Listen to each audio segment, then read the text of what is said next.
Video में हम लोगों ने कॉमन एमिटर कॉन्फ़िगरेशन के बारे में डिस्कस किया था और कॉमन एमिटर कॉन्फ़िगरेशन का हम लोगों ने प्रैक्टिकल परफॉर्मेंस, देन हम लोगों ने कैलकुलेशन किस तरीके से ग्राफ प्लॉट करते हैं, ये सारी चीज़ें हम लोगों ने देख रखी है। नेक्स्ट जो हमारा प्रैक्टिकल है वो है कॉमन एमिटर के बाद में जो सेकेंड कॉन्फ़िगरेशन थी ट्रांजिस्टर की, वो थी हमारी कॉमन बेस कॉन्फ़िगरेशन। तो आइए आज हम लोग बात करते हैं कॉमन बेस कॉन्फ़िगरेशन की। कॉमन बेस कॉन्फ़िगरेशन में जिस तरीके से कॉमन एमिटर में हम लोगों ने पहले सर्किट डायग्राम डिस्कस किया था, उसी तरीके से ये हमारा सर्किट डायग्राम है कॉमन बेस कॉन्फ़िगरेशन का। बेटा बेस कॉमन है तो ये रहा हमारा बेस कॉमन है, ठीक है बेटा। तो इधर इनपुट वाला सर्किट किन किन के बीच में बेटा, एमिटर और बेस के बीच में, और आउटपुट वाला सर्किट बेस और कलेक्टर के बीच में।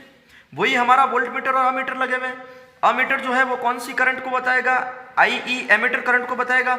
इधर जो अमीटर लगा हुआ है वो कलेक्टर करंट को बताएगा। जो वोल्ट मीटर लगा हुआ है वो ई और बी के बीच में लगा हुआ है, इसीलिए हमने इसको नाम दिया है VEB। और ये जो सेकंड वोल्ट मीटर लगा हुआ है वो किन के बीच में लगा हुआ है, वो कलेक्टर और बेस के बीच में लगा हुआ है, इसलिए हमने इसको नाम दिया है VCB, ठीक है।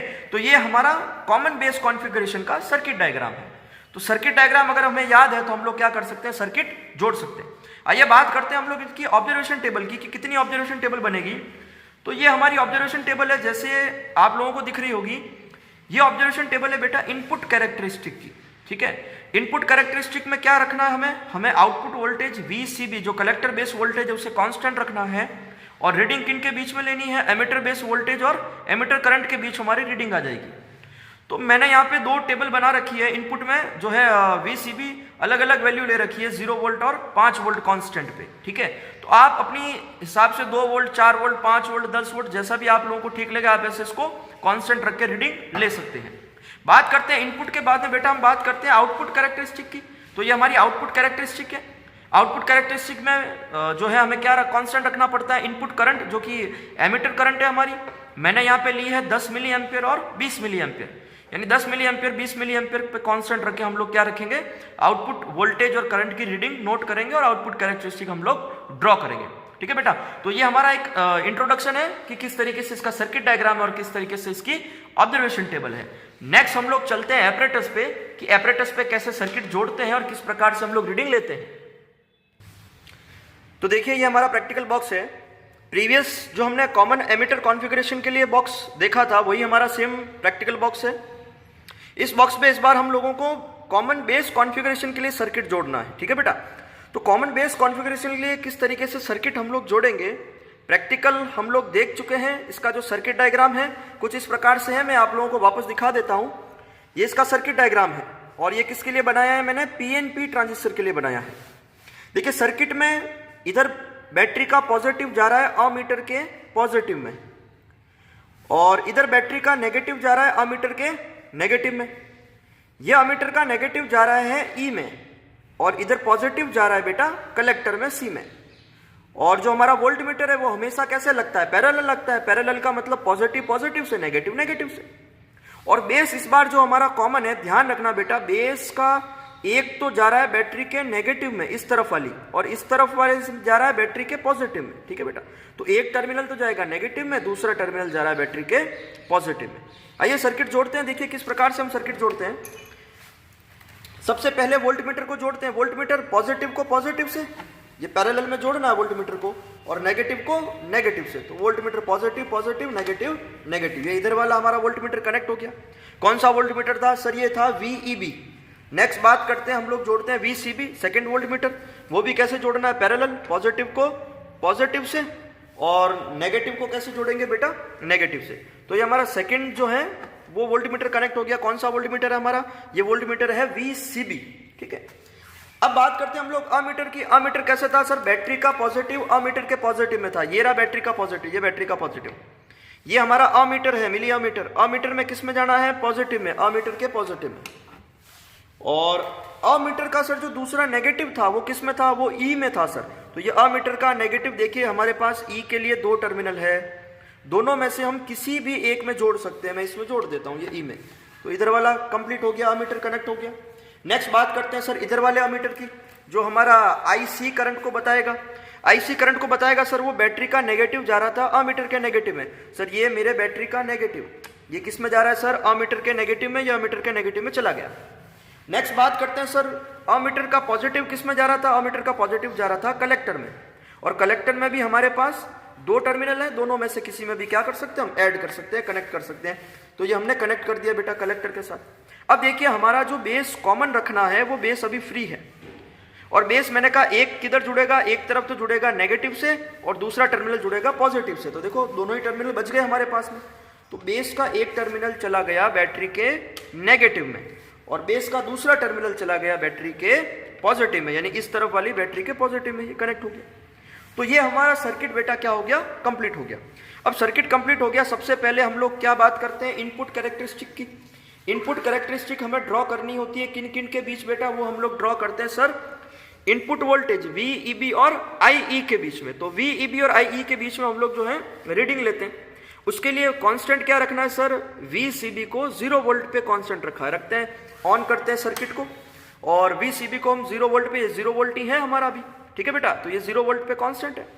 अब वही तरीका है, वोल्टेज बढ़ाते रहो, करंट नोट करते रहो, वोल्टेज बढ़ाते हैं हम लोग। एक चीज ध्यान रखना, कॉमन बेस में हम लोगों ने स्विच को यहाँ नीचे रखा है मिली एम्पियर में, करंट मिली एम्पियर में पड़ेगा ये, जबकि कॉमन एमीटर में हमने माइक्रो एम्पियर में पड़ी थी। तो हमने स्विच को कहाँ रखा था? ऊपर की ओर रखा था बेटा। अब ये मिली एम्पियर पे है करंट, स्विच मिली एम्पियर में, यानी कि करंट कौन सी पढ़नी है? मिली एम्पियर वाली। यानी स्केल कौन सी पढ़ेंगे हम? नीचे वाली स्केल पढ़ेंगे जो 0 से 50 तक लिखा हुआ है। और इसका लीस्ट काउंट कितना होगा बेटा? 0 से 10, नेक्स्ट जो नंबर आ रहा है बड़ा 10, इसके बीच में 10 लाइन है, तो 10/10 यानी कि एक लाइन का मतलब हो गया 1 मिली एम्पियर, ठीक है? चलिए बढ़ाते हैं वोल्टेज को। सबसे पहले 0 वोल्ट पे करंट 0 है। नेक्स्ट बात करते हैं हम लोग 0.1 वोल्ट पे। 0.1 वोल्ट पे बेटा करंट कितनी है? 0.1 पे बेटा करंट है 0। तो हम लोग क्या करते हैं? हम लोग नोट करते हैं सर हमारी जो सबसे पहला वोल्टेज था 0.1 वोल्ट पे करंट कितनी आ रही है? 0 आ रही है। आगे बढ़ते हैं सर 0.2 पे, 0.2 पे करंट कितनी आ रही है? सर 0.2 पे अभी करंट कितनी है? 0 है। नेक्स्ट बात करते हैं 0.3 पे। सर 0.3 पे भी करंट कितनी आ रही है? सर 0.3 पे करंट कितनी है? 0 है, यानी 0.3 पे भी करंट हमारी 0 ही है बेटा। नेक्स्ट बात करते हैं 0.4 वोल्ट। 0.4 वोल्ट पे कितनी है? सर इस पर भी 0 ही दिख रहा है। नेक्स्ट बात करते हैं 0.5 पे। सर 0.5 पे भी हमारी जो मिली एमीटर की जो करंट है वो मिली एम्पियर मीटर की वो किसकी है बेटा? 0 में ही बता रहा है। तो सबसे पहले ये 5 रीडिंग में नोट कर देता हूं, यानी सर 0.1 के बाद में 0.2 पे 0, देन 0.3 पे भी क्या थी बेटा? 0, देन हमारी 0.4 पे भी क्या थी? 0, और 0.5 पे क्या है बेटा? 0। नेक्स्ट जो हमारी रीडिंग है वो किस पे बेटा? 0.6 पे। देखते हैं 0.6 वोल्ट पे कितनी आ रही है। सर 0.6 वोल्ट जैसे ही मैं बढ़ाता हूं 0.6 वोल्ट पे जो करंट मुझे मिल रही है, सर यहां से कितनी लाइनें बढ़ गई? सर 0.6 बढ़ाने पर यहां मुझे पता चल रहा है अमीटर में 2 लाइनें आगे चला गया। ये जो पॉइंटर है वो 2 लाइन आगे चला गया, और मैंने अभी बताया 1 लाइन का मतलब 1 मिली एम्पियर, तो 2 लाइन का मतलब कितना हो गया? 2 मिली एम्पियर। यानी कि सर 0.6 पे करंट कितनी आ गई मेरी? 2 मिली एम्पियर आ गई, यानी ये मिली एम्पियर में हमारी करंट, ठीक है बेटा? ये 2 मिली एम्पियर में आ गई। आगे फर्दर हम लोग रीडिंग ले सकते हैं 0.7, 0.8 आगे हम लोग ले सकते हैं। अगर हम लोग नेक्स्ट 0.7 वोल्ट पे लें, देखिए बेटा 0.7 पे कितनी आ रही है? सर 0.7 पे आ रही है मेरी 10 के बाद में 11, 12 और 13, यानी कि सर 0.7 पे आ रही है 13 मिली एम्पियर। तो बेटा ये एक सेट कंप्लीट हो गया। आगे आप लोग 8, 9, 10 तक भी रीडिंग ले सकते हैं। नेक्स्ट हम लोग बात करते हैं सेकंड जो है वो किसके लिए लेते हैं बेटा? जब VCB का है 5 वोल्ट पे कांस्टेंट है। आइए पहले हम इसको करते हैं 0 वापस, वोल्टेज को यानी कि जो हमारा VEB है इसको हम लोग 0 कर रहे हैं। अब VCB आउटपुट वोल्टेज कहाँ रखना है? 5 वोल्ट कांस्टेंट रखना है। रखो 5 वोल्ट कांस्टेंट। हम इसको 5 वोल्ट कांस्टेंट, देखो बेटा यहाँ से दिख रहा होगा, ये मैं इसको 5 वोल्ट कांस्टेंट करूंगा, यानी बीच वाली लाइन तक लेके आऊंगा मैं इसको। ये हम इसको 5 वोल्ट पे कांस्टेंट करते हैं, ये 5 वोल्ट पे कांस्टेंट हो रहा है, ये हो गया 5 वोल्ट पे कांस्टेंट, ठीक है बेटा? इसको 5 वोल्ट बढ़ा दिया। अब वापस वही तरीका, वोल्टेज बढ़ाते रहो, करंट नोट करते रहो, वोल्टेज बढ़ाओ। सबसे पहले सर बात करते हैं 0.1 वोल्ट पे। सर 0.1 पे करंट कितनी है? सर 0। 0.2 पे कितनी है? सर 0 आ रही है। 0.3 वोल्ट की बात करूं, अभी भी 0। 0.4 वोल्ट की बात करूं, अभी भी 0। 0.5 वोल्ट की बात करूं तो 0.5 पे भी क्या है बेटा? 0। यानी कंटिन्यू 5 रीडिंग 0 आ रही है। तो वापस हम लोग क्या करते हैं? नोट कर देते हैं सर 0.1 वोल्ट पे करंट 0, 0.2 पे भी 0, 0.3 वोल्ट पे भी 0, और 0.5 पे भी क्या है 0 और 0.4 और 0.5 पे क्या है बेटा 0। अब बात करते हैं वापस 0.6 वोल्ट पे। देखो जैसे ही हम लोग 0.6 वोल्ट पर रहते आते हैं, हमें यहाँ से पता चल रहा है 0.6 वोल्ट पे सर ये लगभग एक लाइन, और ये अभी तक 2 पे पहुंची नहीं है। 0.6 वोल्ट मैंने बढ़ा दिया यहाँ पे, लेकिन अभी ये दूसरी लाइन पे जो है हमारी पॉइंटर पहुंचा नहीं है, 1 से थोड़ा आगे निकल गया है। तो अगर हम लोग 1 से, देखो 1 से भी 1 और 2 के बीच में, और बीच में भी थोड़ा सा 2 के करीब है, तो हम क्या कर सकते हैं, हम इसको 2 मान के हम लोग यहाँ लिख देते हैं सर 0.6 पे कितनी आ रही है सर 2 मिली एम्पियर आ रही है।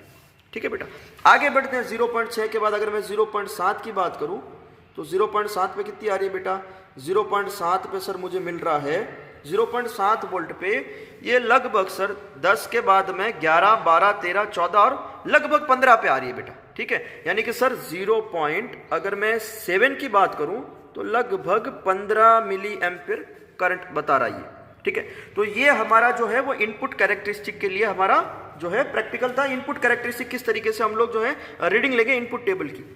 नेक्स्ट हम लोग बात करते हैं बेटा आउटपुट के लिए। तो आउटपुट के लिए आपको पता है कि सर आउटपुट के लिए हम लोग क्या करते हैं सर, आउटपुट में कैरेक्टरिस्टिक में हम लोग इनपुट करंट को कांस्टेंट रखते हैं। तो ये हमारी आउटपुट की टेबल है बेटा। आउटपुट में हम लोग क्या रखते हैं, इनपुट करंट कांस्टेंट तो रखते हैं बेटा। पहले क्या करते हैं, इसको 0, इसको कर दो 0, और इनपुट करंट को कांस्टेंट रखना है। कहां कहां रखना है, देखो हमने यहां पे लिया है 10 मिली एम्पियर, 10 मिली एम्पियर पे कांस्टेंट रखो। तो 10 मिली एम्पियर सर ये हमने 10 मिली एम्पियर पे कांस्टेंट रख दिया करंट को, ये 10 मिली एम्पियर पे आ गई इनपुट करंट। ठीक है, और अब आउटपुट वोल्टेज बढ़ाते रहो, करंट नोट करते रहो। सर ये हमारा जो है VCB, सर VCB को बढ़ाओ 1 वोल्ट पर। सर VCB की रीडिंग लेते हैं हम लोग, VCB को इंक्रीज करते हैं 1 वोल्ट तक। देखिए इसका लीस्ट काउंट वही 0 से 2, बीच में लाइनें कितनी है 10, तो इसकी एक लाइन का मतलब कितना हो गया 0.2 वोल्ट बेटा। और ये मिली एमीटर है, 0 से नेक्स्ट बड़ा नंबर दिख रहा है 10, तो एक लाइन का मतलब क्या हो गया बेटा 1 मिली एम्पियर। ठीक है, तो ये भी 1 मिली एम्पियर ही पड़ रहा है। अब यहाँ पे सर 1 वोल्ट बढ़ाने पे हमें करंट मिल रही है तकरीबन 7 मिली एम्पियर। कितनी मिल रही है, तो मैं लिख देता हूं सर 1 वोल्ट बढ़ाने पर करंट मुझे मिल रही है 7 मिली एम्पियर की। तो 1 वोल्ट के बाद सर मैं इसको 2 वोल्ट पे बढ़ाता हूं, कितनी मिलती है सर 2 वोल्ट बढ़ाने पर भी करंट में कोई खास फर्क नहीं आया है, अभी भी 7 मिली एम्पियर ही है। तो 2 वोल्ट पर भी कितनी है बेटा 7 मिली एम्पियर। अगर मैं इसको 3 वोल्ट बढ़ाता हूं तो 3 वोल्ट पे कितनी है बेटा, 3 वोल्ट बढ़ाने पर भी लगभग कहां पर है 7 पर ही रह रही है। तो 3 पर भी कितनी आ रही है बेटा, देखिए ये जो वैल्यू है ये करंट की वैल्यू लगभग कांस्टेंट रहती है बेटा। ठीक है, तो ये 3 रीडिंग मैंने ली है, आप फर्दर रीडिंग आप लोग ले सकते हो। ठीक है बेटा, अब हम लोग क्या करते हैं बेटा, जो हमारी दूसरी ये जो टेबल है इसमें क्या है, करंट को हमने 20 मिली एम्पियर कांस्टेंट रखा है, रख लेते हैं 20 मिली एम्पियर कांस्टेंट। इसको करते हैं फिर से 0, और करंट को हम लोग इस बार रखते हैं 20 मिली एम्पियर कांस्टेंट। ये हमने रखा है 20 मिली एम्पियर कांस्टेंट, ये हमारी करंट है बेटा 20 मिली पे कांस्टेंट है करंट। ठीक है बेटा, ये 20 पे कांस्टेंट कर दी। वापस सर यहाँ से वोल्टेज बढ़ाओ, करंट नोट करो। सर यहाँ से वोल्टेज बढ़ाते हैं वापस 1 वोल्ट पे। सर 1 वोल्ट पे करंट कितनी है, 1 वोल्ट पे करंट आ रही है सर 15, और ये अपन को मिल रही है लगभग 16। यानी सर 1 वोल्ट पे इस बार करंट कितनी आ रही है, लगभग 16 मिली एम्पियर आ रही है। वापस 2 वोल्ट पे बढ़ाओ, 2 वोल्ट पे भी करंट कितनी है सर, 2 वोल्ट पे जो करंट है वो 16 से आगे यानी 17 पे पहुंच गई है। तो सर 2 वोल्ट पे हमारी जो करंट मिल रही है वो 17 मिली एम्पियर मिल रही है। 3 वोल्ट पे लेते हैं, 3 वोल्ट पे करंट कितनी है सर, 3 वोल्ट पे जो करंट है 3 वोल्ट पे लगभग 17 ही रह रही है। 3 वोल्ट पे अभी भी कहाँ है, हल्का सा पॉइंटर जो है वो आगे बढ़ा है, लगभग 17 पे ही है। तो 3 वोल्ट पे भी कितनी आ रही है, लगभग 17 मिली एम्पियर। ठीक है बेटा, तो इस तरीके से 4, 5, 6, 7, 8 आप लोग रीडिंग ले सकते हो मल्टीपल। तो ये हमारी इनपुट और आउटपुट कैरेक्टरिस्टिक के लिए हम लोगों ने क्या लिए बेटा, रीडिंग नोट कर ली है। अब हम लोग क्या करते हैं, इनका ग्राफ प्लॉट करते हैं। ठीक है बेटा, तो नेक्स्ट आपको वीडियो में किस तरीके से ग्राफ प्लॉट करेंगे और कैसे हम लोग जो है उस ग्राफ का स्लोप निकालेंगे, किस तरीके से फर्दर कैलकुलेशन करेंगे, वो नेक्स्ट वीडियो में आपको मिल जाएगा। ठीक है, तब तक के लिए बने रहे हमारे साथ। Thank you so much.